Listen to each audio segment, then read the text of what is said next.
I am 55 years old and was born in early April, one of those Aryans who carry a burnt match in their pocket and the conviction that the right thing to do is what you do now.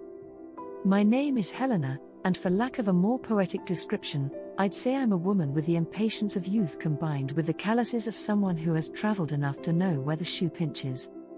My hair is shorter than it used to be, due to the impatience of a comb, and my hands bear the marks of the jobs I chose, not out of necessity, but from that urge to start over when something begins to feel lukewarm. I talk fast, walk quickly, and my pace is recognized by my corridor neighbors. There goes Helena, a jet on the carpet, says Mrs. Marta when she meets me in the elevator.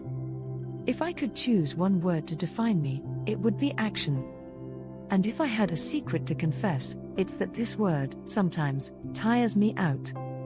For 3 years, I've been feeling a longing that doesn't fade. Her name is Lydia. We met when we were 19, in a college entrance exam queue where the sun beat down, and I complained about the wait. She laughed at my bad mood, offered me a piece of apple, and opened a window in my day. We grew up together, living through the same phases with comical synchronicity: the first serious job, the first marriage that seemed solid and slowly crumbled, parents getting sick almost on the same calendar, birthdays celebrated at the same restaurant, always with her ordering white wine and me, red. At 52, we fought over something that, in the official version, was a trifle. In the version I now admit, it was the last straw, my way of going all in, the stubbornness that wears the pretty name of consistency, and the habit of wanting to fix what the other person is still feeling. I thought we would sort it out over coffee, as always. Lydia chose to remain silent. She moved neighborhoods, then cities. I was left with boxes where the wind of our history rustles. To say I miss her is an understatement. My longing comes with a schedule. It's a longing that accompanies me when I open the fridge and still expect to hear her voice saying I buy too many vegetables for one person, or when I see an outfit I know would look good on her, and my hand automatically reaches for my phone, only to find that shortcut at the top of my chats is no longer there. I experience longing like someone with a trained muscle. It aches if I stop moving. And, like any Aryan, I tried to keep moving. What moved me for the first time, in a way that made me stop, was a series I watched a few months ago. I won't say the name, because it's not an advertisement, but it was one of those productions everyone talks about that puts you in front of a very uncomfortable mirror. It was about two people who start a small fight, and it takes on a life of its own, fueled by pride, misunderstandings, silence, and a world that loves to see a fire when there are sparks. I saw myself there, with my haste to put out the fire without hearing where the water was needed. I, who always believed that courage is advancing, realized how much courage there is in retreating. I carried that for days, like a pebble in my shoe. That's when I decided my longing deserved more than sobs, it deserved work. Initiative, optimism, and audacity were the 3 words I picked from myself, like gathering coins from under the sofa. They are my competitive advantages, as Lydia would say in our imaginary consulting games. I started with initiative because it's the door an Aryan finds most easily in the dark. Before, I would wake up early and think, today I'll send a message. I'd wake up the next day with the same thought, because every drafted message turned into an invitation for her to reply, and the fear of silence paralyzed me. I reversed the order. I decided that my action didn't necessarily need to elicit a response. I wrote a long letter, by hand, with the trembling handwriting of someone who had forgotten how, and I talked about myself, about the longing, about what I had understood about our fight, and about what I had learned about my excesses. It wasn't a letter to convince. It was an honest inventory. I didn't send it.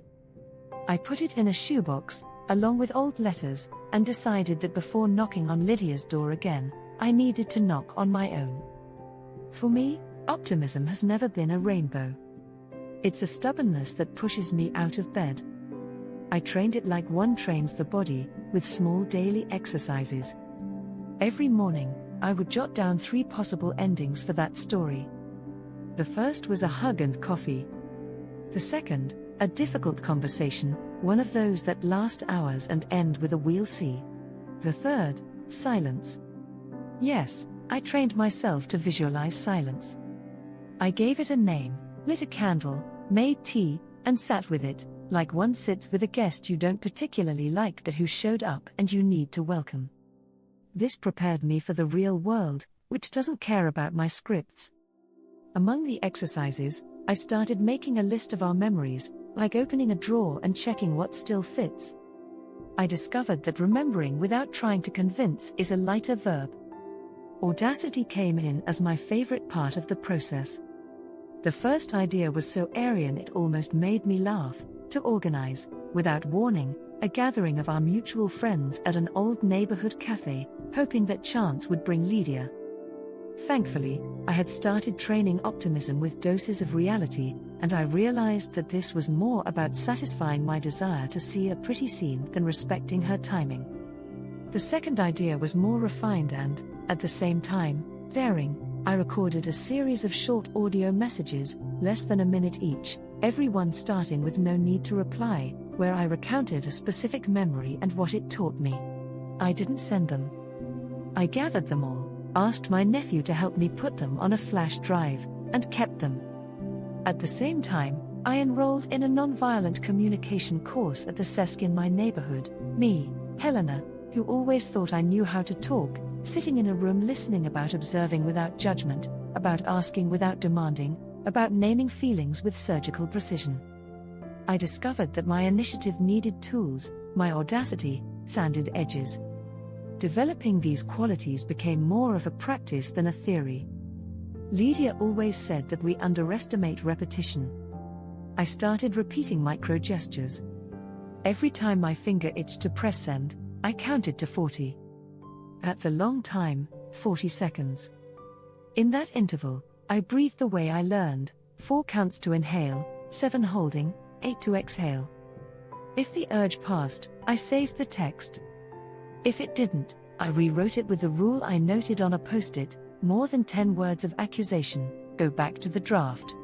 I went for walks at times when the city hadn't quite decided much yet, because the empty street helped me hear my own thoughts without interference. On Mondays, the day I most wanted to solve the world's problems, I did the most uncomfortable exercise: I chose a conversation not to start. And I noted the weight of not starting: 2 pounds, 6 pounds, sometimes 10. At first, it hurt like a leg workout after vacation. But I kept getting stronger. Not everything fit neatly into the beautiful outline of my plan. My aggressiveness, that energy which I call courage when it helps, but elbows its way through when it hinders, manifested in scenes I'd rather forget. In August, after months, I sent a message that said, "Answer me, please." It wasn't a request, it was a command. Lydia didn't answer. I called. Twice. 10 times. In less than 20 minutes, I had crossed the line of what was reasonable. I received a short audio: "Helena, I'm at work. Don't do this." I stopped for a day.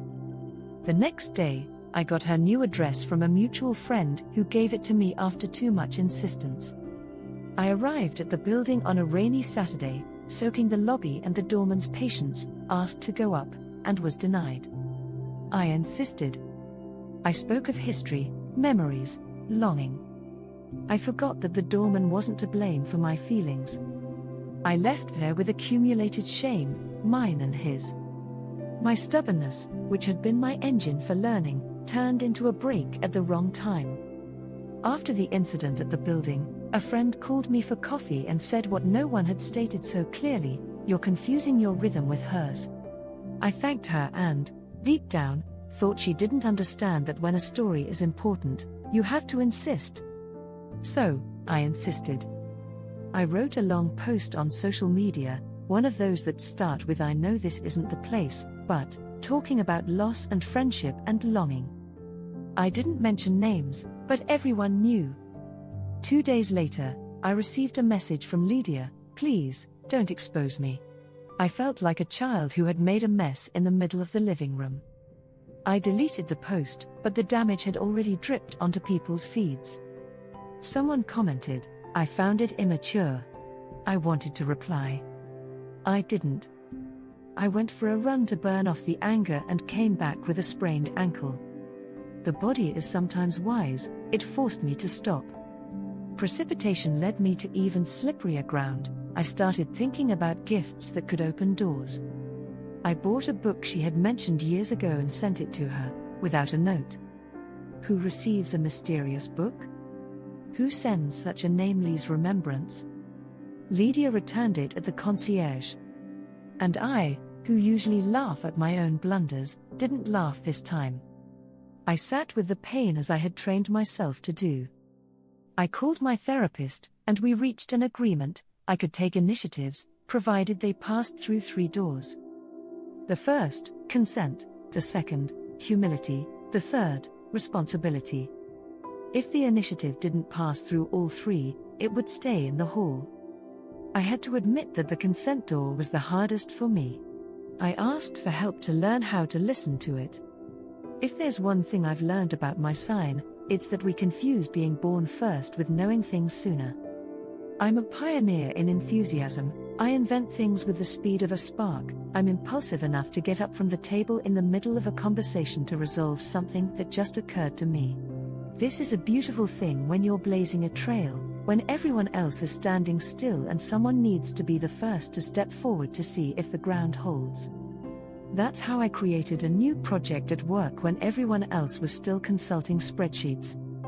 It was using this energy that I bought a ticket to visit my sick aunt without asking who would come along, because I just had to go, simple as that. And it was with this same impetus that I created a small reconnection ritual in my building with people who had fought over seemingly unimportant reasons. I hung a clothesline in the party room, put up anonymous "I miss you" notes, and left a box with pens. At first, no one responded. On the 3rd day, an "I'm willing to talk" appeared. 8 days later, 2 neighbors who hadn't spoken since the condo meeting over a disputed garage scheduled a coffee. I saw there a domestic, almost artisanal use of my competitive energy, competing with silence and winning with gentleness. Courage and frankness saved me when I gave up hiding behind sophistication. I recorded an audio message for Lydia that I still keep today as a museum piece of what I'd like to be more often. It lasts 37 seconds. I say, directly, "Lydia, you don't have to reply. I just want to apologize for what was an intrusion. I miss you. Take care." I deleted the urge to add "a but" or "a because." I let it go. I received no reply. At first, it burned me inside. Later, it became a less voracious flame.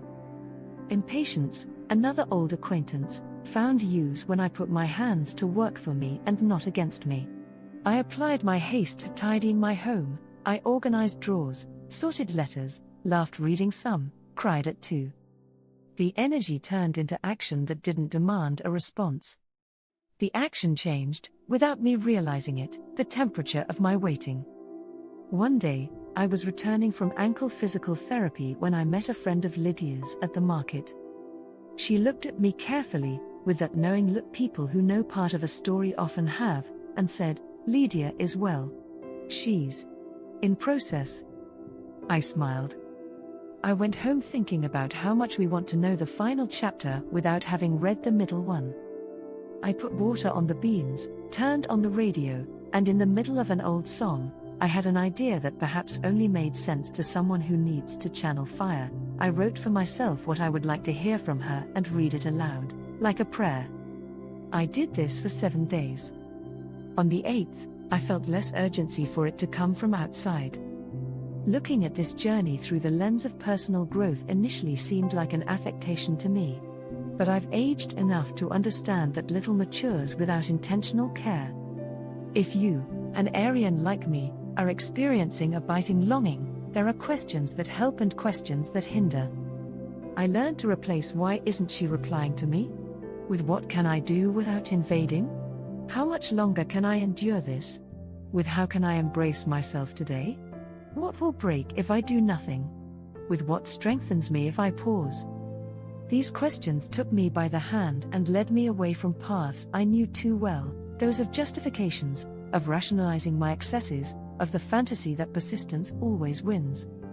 There comes a moment, in stories like these, when you realize you want back not just the person, but the version of yourself you were with them. I loved the Helena with whom Lydia talked for hours. I liked my courage with subtitles, my frankness with a filter of affection, my restless energy that quieted when she said, "Calm down, friend." The hardest work was understanding that I could cultivate that Helena without her presence, even with longing. This is where my impetuosity was useful. I challenged myself as if it were a game. 1 week without reaching out. 1 week practicing apologizing for small things, to the bakery clerk because I spoke too quickly, to the delivery person because I fumbled with the change, to a friend because I challenged her choice uninvited. It seemed ridiculous, but I was training the right muscle. My competitive side, which once made me argue in meetings with people who confuse volume with reason, came into play in a less toxic way when I transformed longing into a project. Not in the sense of planning affection, but of giving it a shape that my hyperactive mind understands. I set goals that didn't depend on her: 10 letters to myself, 5 written memories, 3 apologies given, 2 coffees with myself without a phone, 1 visit to an art I'd been postponing.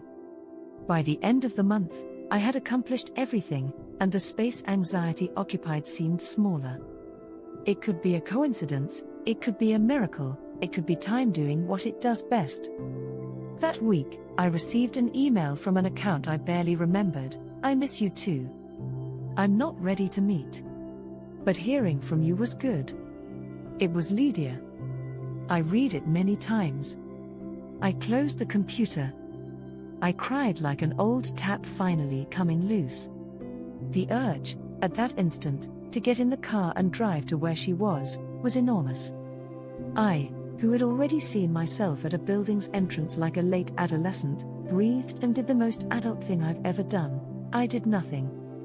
I replied the next day, without drama, "Thank you for telling me. I'm happy to hear from you. I'm here, no rush. Take care." After that, nothing came for a while. I continued with my Mondays of not initiating, my breathing exercises, my NVC classes, the message board in the building. And, for the first time in a long time, my longing became a quieter companion, almost like a cat that lies at your feet and warms you. It didn't stop being longing, it stopped controlling me. A few months later, there was a coincidence that perhaps wasn't just a coincidence because life likes to build bridges where we force doors. A niece of mine, knowing nothing, invited both of us, Lydia and me, to an exhibition downtown. I arrived early, a habit my impatience turned into an advantage. I walked alone through the lobby, read the first panels, sat down to tie my shoe. When I looked up, she was there. Her hair grayer than I remembered, her eyes the same. I smiled before I thought. She did too.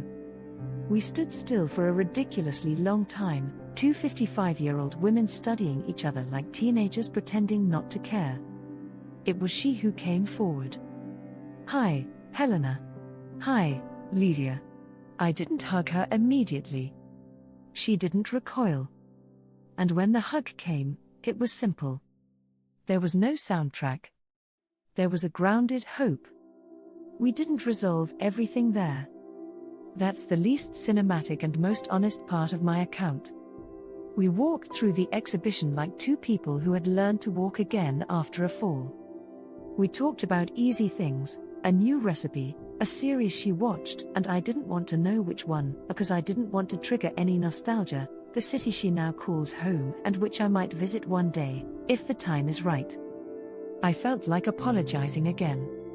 I did, directly, without enumerating reasons. She nodded. She said she was still hurt in ways she couldn't specify, and that her faith in me was relearning to stand on its own feet. I nodded. When we said goodbye, we exchanged a meager commitment, one that the wind could effortlessly carry away: "We'll talk." And, for the first time in 3 years, I didn't rush to make that phrase happen. If I could say something to those who, like me, carry the fire of Aries and the tide of longing, I would tell them to distrust their own urgency when it positions itself as a virtue above all else. It is a tool, not an identity. Transforming initiative into respect, optimism into preparedness, and audacity into gentleness was the work that saved me from losing myself in the attempt not to lose another person. And recognizing aggression before it puts on pretty clothes, stubbornness before it becomes an inspirational mural, precipitation before it puts me in a shared dorm and video in groups, was the work that saved me from extra scars. I started measuring my strength with a new ruler. If you, Arian, want to borrow a ruler, jot it down invisibly, inside yourself, do small tests, in spaces where your pride doesn't need to prove anything. Apologize when you're right and when you're wrong, because, sometimes, the form is as important as the content. Don't confuse frankness with brutality, honesty with dumping. Before sending an important message, read it aloud, standing up if possible, because the body reveals urgencies that text masks. Train silence like one trains muscles for patience, repetitions, sets, rest. And gift your impatience with useful tasks, so it doesn't insist on directing your emotional life, walking, cooking, tidying, planting. Energy needs a place. In this process, I discovered 3 questions that reorient me whenever the fire goes to my head. The first is what I want to do now for my own well-being or to control the other? The second, does this action require consent? If so, how do I ask in a way that allows for a no? The third, if I do nothing today, what within me will become disorganized, and what will become organized? Almost always, what gets organized is my capacity to wait. And, you see, waiting has never been my sport. But it's a skill that can be learned at any age, especially when we are willing to lose silly medals to gain emotional health. Sometimes I found myself angry at a version of myself that was almost a heroine, the one who runs, solves, confronts, doesn't hesitate. She helped me a lot in life, but she doesn't work for everything. The courage that interests me now is the one that looks at time with respect. It's the one that admits it could have been different and doesn't enter the port of what if, because inside there lives a hungry beast called performative regret. I was moved by stories that revolve around small quarrels that became catastrophes. Perhaps this constant exposure to intense narratives made me want the climax, the closure, the big scene. The world wants flashy endings. I am learning to like timid beginnings. As I write this, I still haven't sat down with Lydia for a long conversation. We still haven't scheduled a Sunday risotto like we used to. I have a feeling that it will happen with the organic nature that my sign has always found difficult to accept. And, if it doesn't happen, I no longer see it as a summarized failure of my poorly calibrated insistence. I see it as geography. There are bridges, there are rivers that swallow bridges, there are boats. And sometimes the best we can do is learn to swim on this side, without losing the ability to extend an arm when a calmer tide allows. Today, I have an arm extended from within. That, for me, is almost a miracle. I'll end with something specific, the kind of action an Arian understands because it can be put on a calendar and completed without applause. If you're in the same situation, I propose a 7-day routine that requires no response from anyone. On the first day, write a letter to the person, by hand, and keep it. On the second, choose a good memory and describe it in detail, without opinion, as if it were a photo. On the third, practice silence on an urge to send something, and note how you felt, without judging yourself. On the fourth, apologize to someone for something small, to practice the form. On the fifth, do an act of self-care you've been postponing, something practical, an exam, an appointment, a repair. On the sixth, send a short, non-demanding message, if you feel capable, 30 seconds, owning your part without buts. On the seventh, do something that celebrates your energy without needing witnesses, a long walk, a recipe, a tidying that gives you back control of your space.